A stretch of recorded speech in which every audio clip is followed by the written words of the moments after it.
নমস্কার, আমি মিনতি লাইফস্টাইল ব্লগে তোমাদেরকে অনেক অনেক ভালোবাসা। আবারও নতুন একটা ভিডিও নিয়ে চলে এলাম।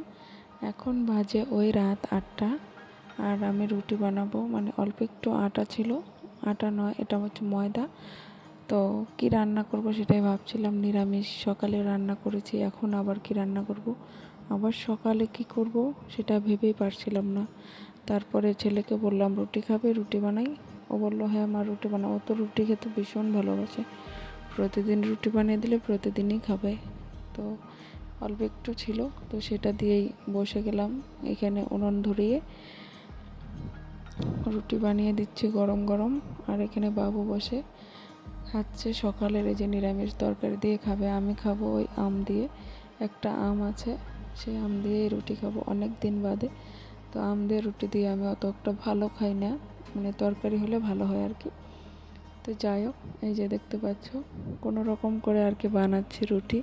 এতটাও ভালো বানাতে পারি না, তবে মানে চলে যায় আর কি। কাউকে ডাকাডাকি করতে হয় না, নিজের মতো করে বানাচ্ছি। কেউ বলার নেই, কওয়ার নেই। খারাপ হলেও কেউ বলবে না, ভালো হলে কেউ বলবে না যে এরকম হয়েছে ওরকম হয়েছে। তো যেন একদিন এই রুটি বানানো নিয়ে অনেক কথা শুনতাম, ভালো হতো না, পুড়ে যেত, শক্ত হতো, খেতে পারতাম না আর কি, নিজেই খেতে পারতাম না বানাতে। তবে অভ্যেস হয়ে গেছে এখন বানাতে বানাতে, সে আর কি।